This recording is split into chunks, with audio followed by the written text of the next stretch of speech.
Hello, good evening our viewers. Welcome on MBCI TV. This is Moms and Babies show, and remember, it's one of your favorite shows where you get to celebrate life, by walking the motherhood journey together.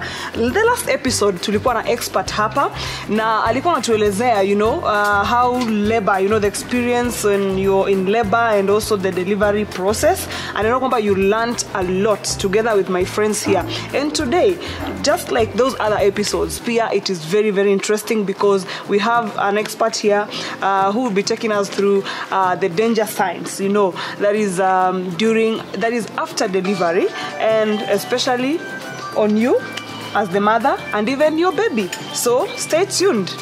Welcome. Karibuni sana. Thank you. How are you? Fine. Uko sawa? Yes. Nakwambia hatujachoka. Sio? Hatujachoka. Yeah. Tunasukuma. Naona my friend Dixon hapa bila kwa sawa. Wasolena bazo. Yeah. Karibu sana. Thank you. Yeah. So thank you, Kate, for having us here on this show. My name is Gladys Karaoke. I am a nurse midwife. I also coordinate prevention of mother-to-child transmission of HIV services in Nakuru County. And I want to say I'm very, very happy and delighted to be here with these moms. These very, very good moms who have decided to add to our population, which is very good. Yeah. Yes, and adding it the right way, because when you find people seeking for expertise to know how the journey goes, these are people who are enlightened, and that is what. Yes. And this is what we like in our. Actually, that's what we are encouraging. That people should seek advice from the experts, so that they, as they go through the journey, it is a good journey. So thank you. And welcome, moms. All right, thank you. Yes. Yeah, so that is our guest today. And by the end of this episode, all of us toka tumesoma a lot. Yes, if any one of you are gonna concern, Mungu amekupatia, that grace, umemaliza, umesikia kale kanini kanduru ka mtoto. And then ndio umepewa mtoto wako. I don't know if there's anything that maybe you feel like you'd want to know between that time, and being that we are not even first mothers, maybe kuna kitu yenye ili happen you witnessed the other time that you'd want it to be addressed today. Okay, for me, I have a concern because with my firstborn, it was a cesarean section, and then my wound got infected. Afterwards, after I got home, after imefungwa bandage, after some time ikaanza kutoa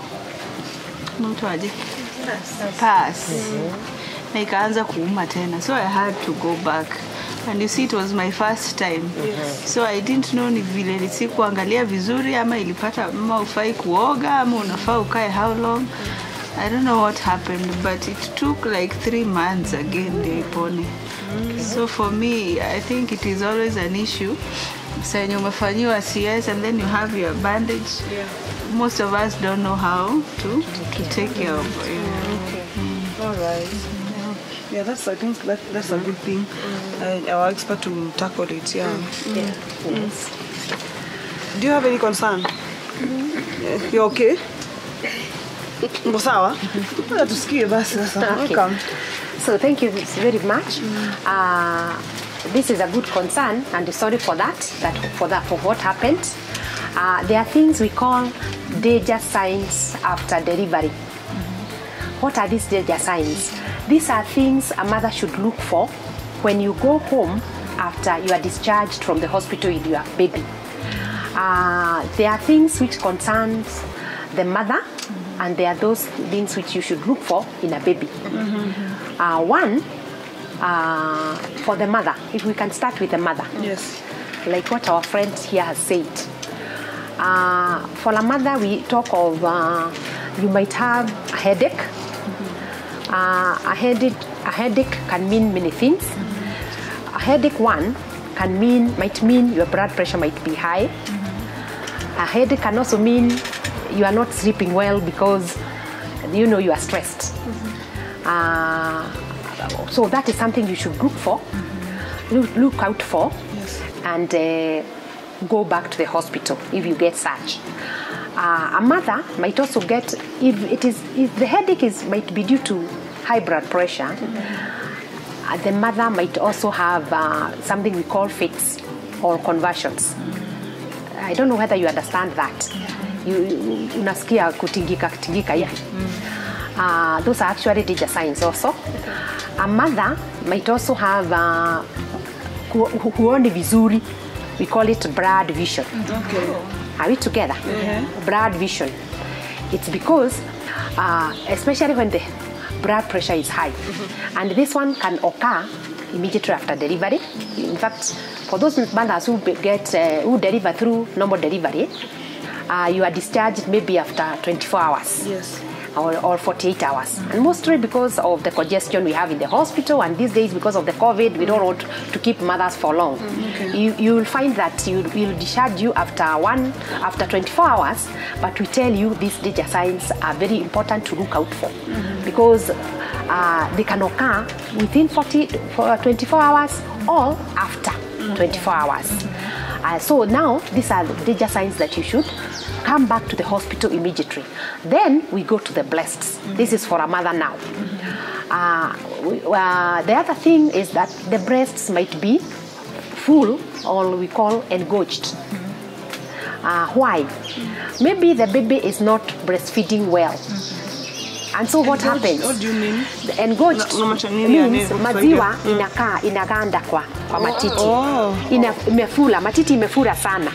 And most of the first-time mothers have that problem. Okay. Maybe the baby, as the baby breastfeeds, she is not emptying the breasts fully. And why? Most of the first-time mothers do not know how to empty to ensure that the baby breastfeeds until the breasts are empty. And if the baby does not empty completely, you're actually supposed to go to a sink and express the other milk, so that hiyo maziwa isikae kwa matiti, itafanya matiti ifune. Are we together? And so you'll find that some mothers, you'll also breastfeed. The breastfeeding technique is not okay.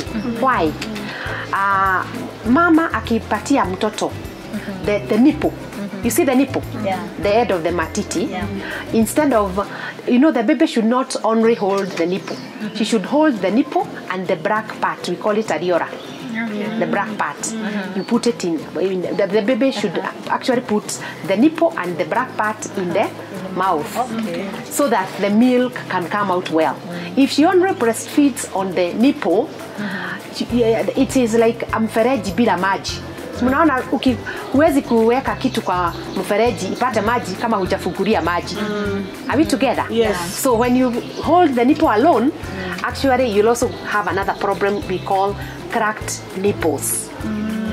Because mtoto ananyonya tu kitu yenye haina maziwa. Yes.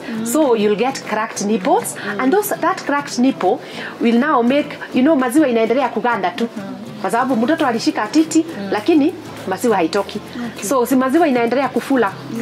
So that is now a bad, if the mother does not have the good breastfeeding techniques, which my other expert will come and talk about. And then the other thing is about now when we are still on the nipples, sometimes actually hiyo nipple ikiendelea hivyo, wakati mwingine hata inapata kidoda. So you see? Yes. And so it's actually very, very painful. And you'll find that mother now will shift to the other breast and leave that breast alone. So you'll now imagine this baby, when the nipple gets a wound or gets infected, you'll even find sometimes this mother will also can even get something we call mastitis, inflammation of that breast. And now that one, you'll get fever. Mama temperature inakuwa juu, anakuwa joto na joto, such. So those are the minor danger signs of a mother post-delivery. So actually we don't encourage mothers to wait for that. If you immediately find your baby is not breastfeeding well, because maybe you don't have the good breastfeeding techniques. Yes. You can still visit the hospital for you to be shown how to do it properly. Is it? And we discourage mothers maybe consulting other mothers. She might not know. Are we together? Yes. Hakuna kwenda kupata information kwa chama. No. Even ni kwa chama, kindly call an expert to educate you in the chama. Okay. Sawa. Yeah. We encourage that. Now the other thing, from the breasts now we go to the abdomen, where for those mothers, especially like our friend here, she said her scar got infected, isn't it? Now we also don't wait for that kidoda to itokane. Yani immediately after delivery, sometimes you'll find that you'll go home with a bandage. These days technology may improve. Maybe daktari atakuwa amekutolea kwa hospitali, but if you have gone home with the bandage, we say avoid wetting that bandage. Kwa hivyo hata kama ni kuoga, just make sure you are avoiding water pouring on that. So you can there is a way you can still clean yourself the other parts of the body bila kumwagilia maji, bila kutumia shower. Si ndio? So that we avoid putting water on that bandage until these days you'll find you'll not go back to the hospital to be removed the stitches. We use the stitches which are absorbable. Yes. Isn't it? But we just tell you, especially when the bandage is still here, at least before 7 days are over, don't use a shower. Because we want to avoid water there. Then so you bath kikawaida? The normal way? Ama unajipanguza? Unajipanguza. Unaweza jipanguza huku juu, lakini huku chini si utabath vizuri. Okay. So you know we have other issues huko chini. Sindio? Yes. But you can still bath huku juu, or you can use, if you have a partner, she can still do assist you. Yes, anaweza kukuosha mgongo vizuri. Sindio? Yes, but actually on top here, and we also want to take care of the breasts, isn't it? Yes. So it's also good to wipe, even if you are wiping, you wipe your breasts properly because of the baby again, isn't it? But that is within 7 days. After 7 days, we expect the wound to be well healed. And in case, like our friend here, when we have a problem with the scar, with the cesarean section scar, you will start feeling discomfort when it has a problem. Maybe you didn't note that. You'll start feeling some discomfort, some pain along that suture line or along the scar line. So immediately you feel that pain, it is not normal.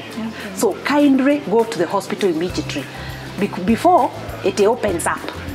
Because once you feel, that pain is not normal, because it should actually have healed within the 7 days.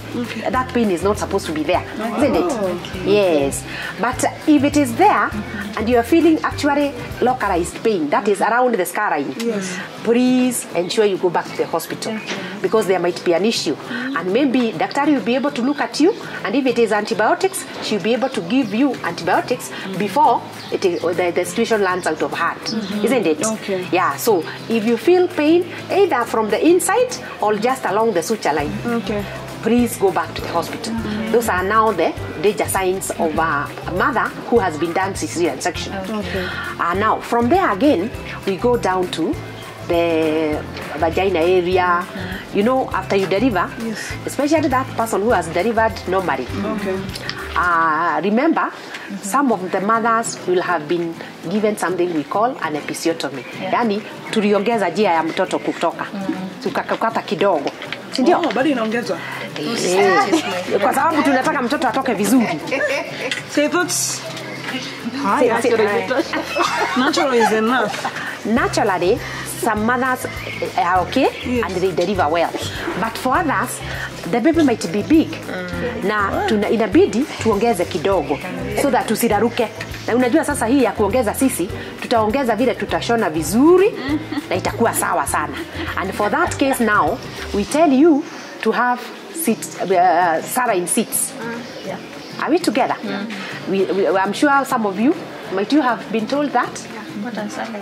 Yani you sit, unaweka tu maji ya chumvi kwa karai, unakaridia maji ya chumvi kwa karai, and we discourage Dettol. Please don't sit on Dettol. Dettol water. No. Because Dettol itakata hizo stitches zenye tulitumia kabla ya masiku zake. Na unajua ikikata kabla ya masiku zake, what will happen? Kidonda itafunguka. No. Sensitive.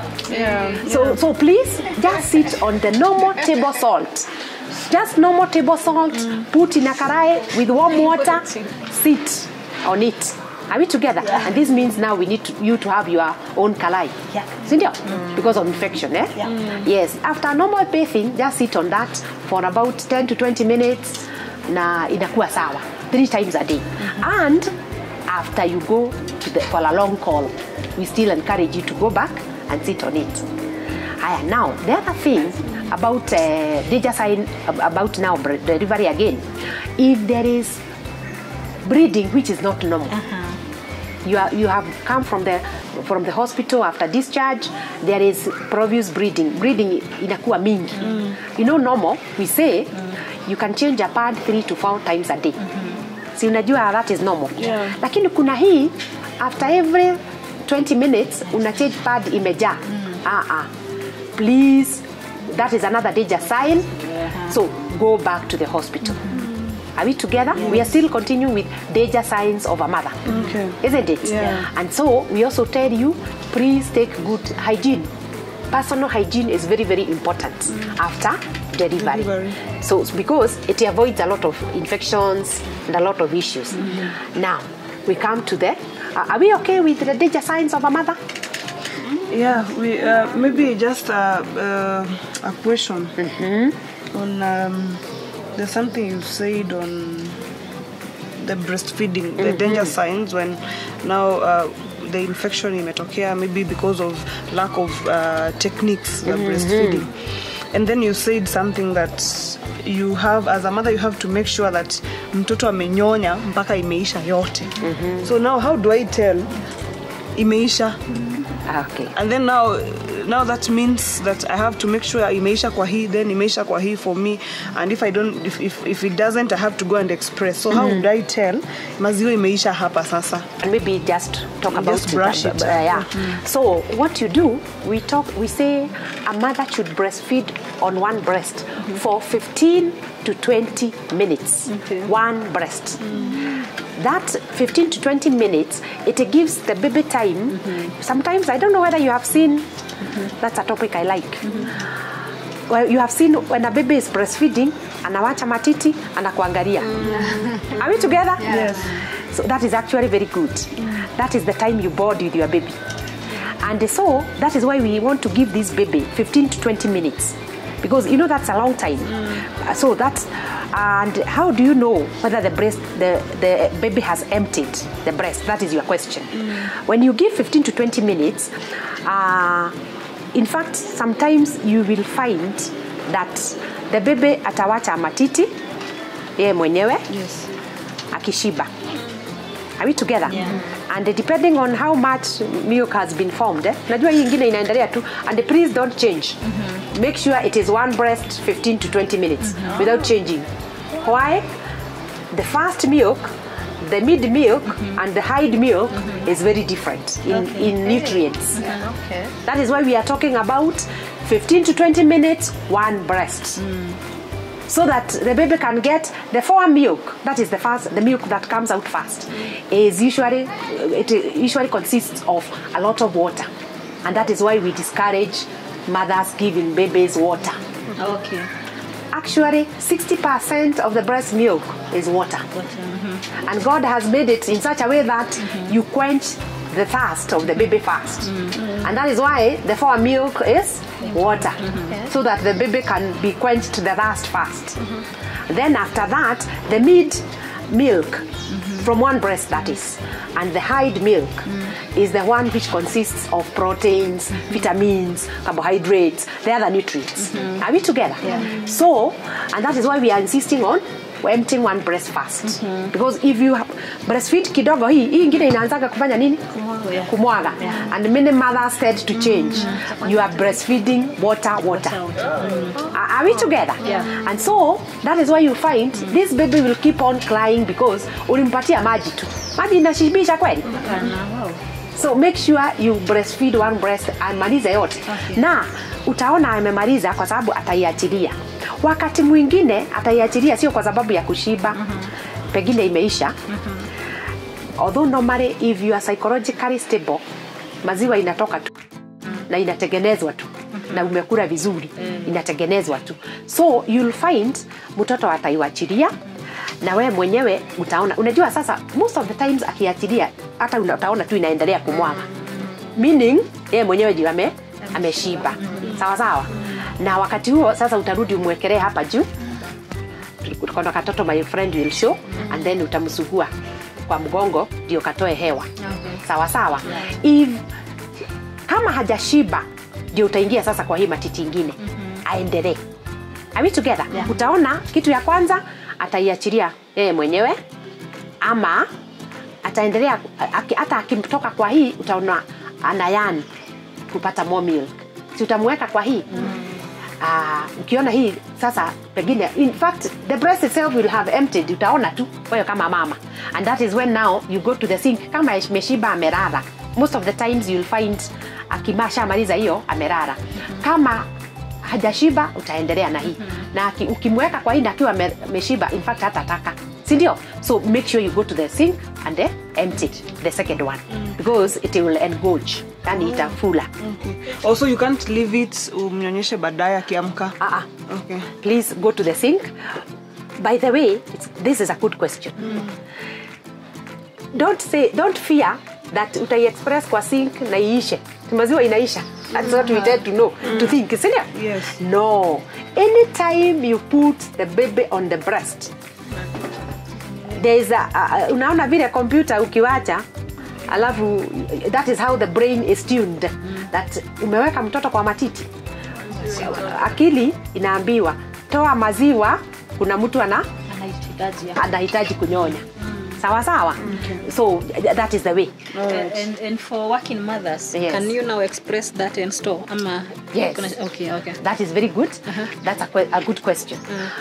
For working mothers, we say you can still express that milk because this milk can stay for 8 hours at a normal temperature.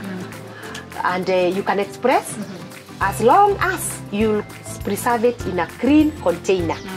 Sawa sawa? Yes, and when you come to warm, you will not put it in the sufuria direct. Uta warm maji, we immerse. Yes, just to get the normal temperature ya mtoto. Sawa sawa? Yes. Are we okay? Yeah. Any other question for a mother? Any other question? You talked about kuongezea njia.